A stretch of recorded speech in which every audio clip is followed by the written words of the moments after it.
সেই মার্কা চুরি হয়ে গিয়েছিল। মাওলানা ভাসানী এখন আছেন, নাম আছে, মার্কাটা চুরি হয়ে গিয়েছে। মাওলানা ভাসানী হলো কৃষক নির্ভর একটি রাজনীতি বাংলাদেশে সূচনা করেছিলেন।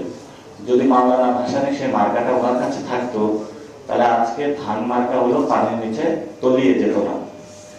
তো এখন যদি আমি আপনাদেরকে প্রশ্ন করি যে বাংলাদেশের হাওড়ে যদি ধান, এটা কই চলে গেছে, তাহলে পানির নিচে তলিয়ে গিয়েছে।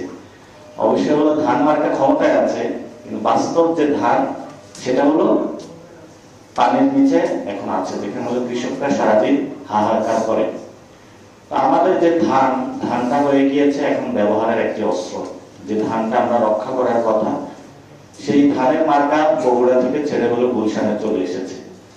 ফলত এখন প্রায়োগিক অর্থে ব্যবসায়ী যারা রয়েছে, সিন্ডিকেট যারা রয়েছে এই ধান কেন্দ্রিক, তাদেরকে হলো সংযোজন করা এবং তাদেরকে পুনর্বাসন করাই দায়িত্বের জায়গা প্রধানমন্ত্রী।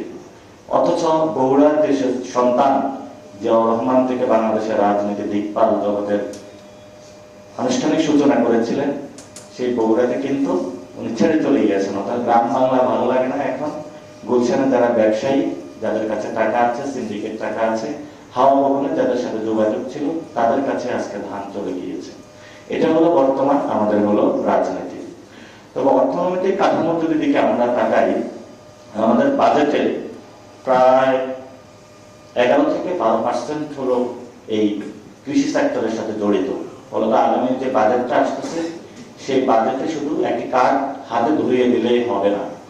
সেই কার্ডের অ্যাক্সেসিবিলিটি, একটা কৃষক তার কার্ডের কতটুকু সরকারি জায়গাতে অ্যাক্সেস করতে পারে, সেই সুযোগটা আমাদের সৃষ্টি করতে হবে।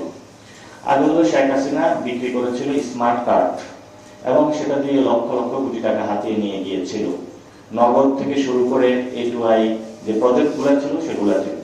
তো এখন হলো নতুন প্রজেক্ট এসেছে, খালের project, farmers card, health card, অনেকগুলো কার্ড বাংলাদেশে এসেছে।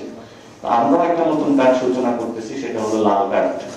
এটা হলো পরবর্তীতে এই কার্ডগুলো যখন ব্যর্থ হবে, আমরা লাল কার্ডটা সূচনা করবো মাঠের মধ্যে।